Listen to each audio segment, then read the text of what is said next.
Hello, and welcome back to Extra Innings with Bob.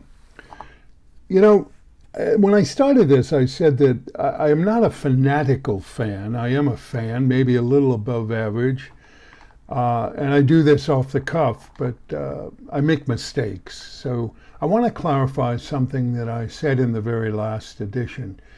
I was talking about Wilt Chamberlain, and when I used to watch him and when we lived in Philadelphia.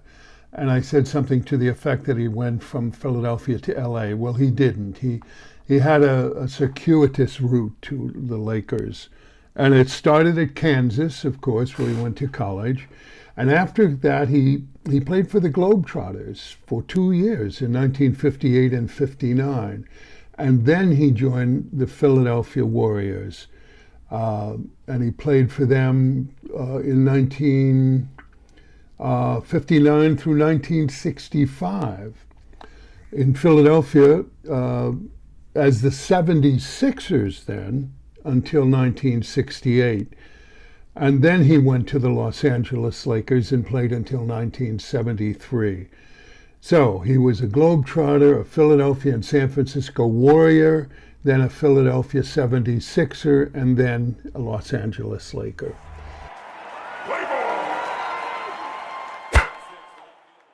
I never met Wilt Chamberlain, but I did meet a lot of athletes. Part of my career I spent for 5 years in Philadelphia as a writer-producer on the Mike Douglas Show. So I was the resident jock, so to speak, and I handled all of the athletes that came on the show. Some of the memorable ones were Bill Russell, who came on. I think he had been in retirement. And then I eventually went on, after I left the Douglas Show, to work on his show, talk show that came out of Los Angeles that never got syndicated. I worked with Muhammad Ali, and one of the great moments I had on the show in those 5 years was spending about 2 hours in the back seat of a limo alone with him. We picked him up at the airport and brought him to the show in Philadelphia. And I found him amazing. It was when he was suspended from boxing. So we were about 2 blocks from the studio, and he said, "I want to get out and walk." And I was fearful of that. And I said, "Oh, no, we can't do that." He said, "No, take my word for it. I want to get out." Well, he knew. We walked for about 2 blocks, and the people swamped him. They adored him. He was on the show with Joe Frazier also when he was fighting, and I handled both of them. And they were imitating their anger for each other, and it was all phony, of course. They were just promoting one of their 3 bouts.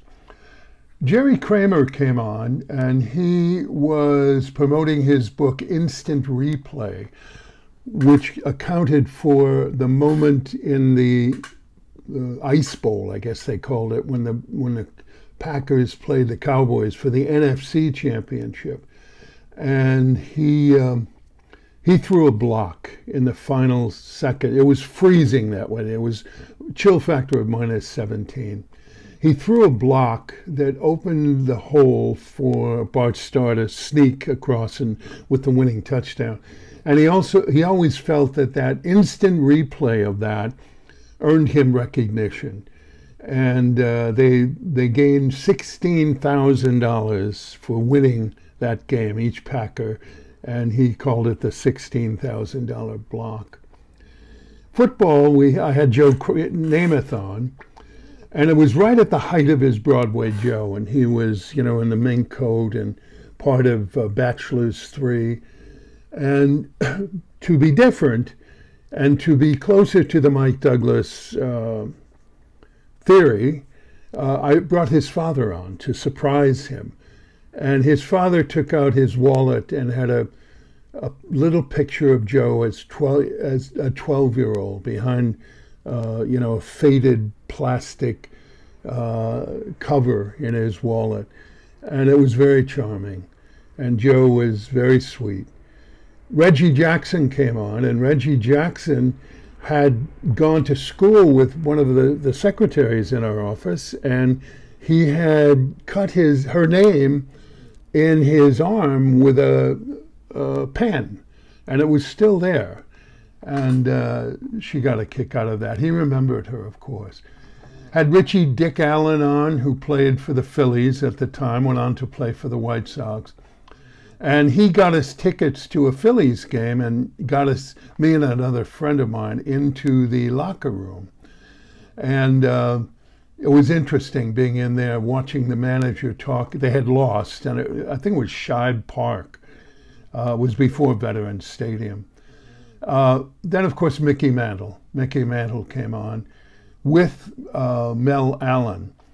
And they were on the rundown on the board. I walked in and I saw that Mel Allen was after Mickey Mantle on the rundown.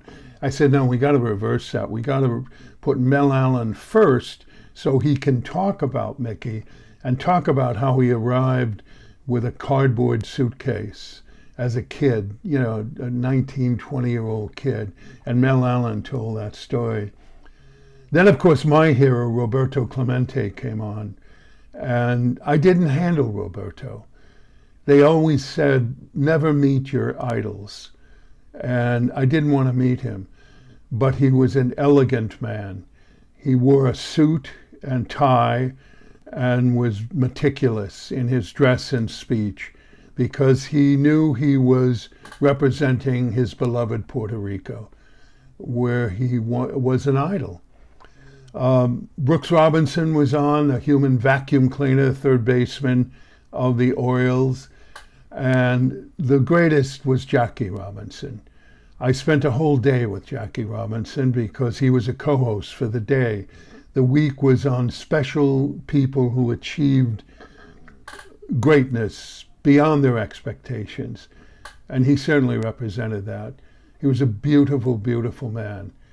He was near the end of his life and spoke of his career, of course, and his family and his charity work. So I hope to continue with some of these memories that I have, and we'll see you next time.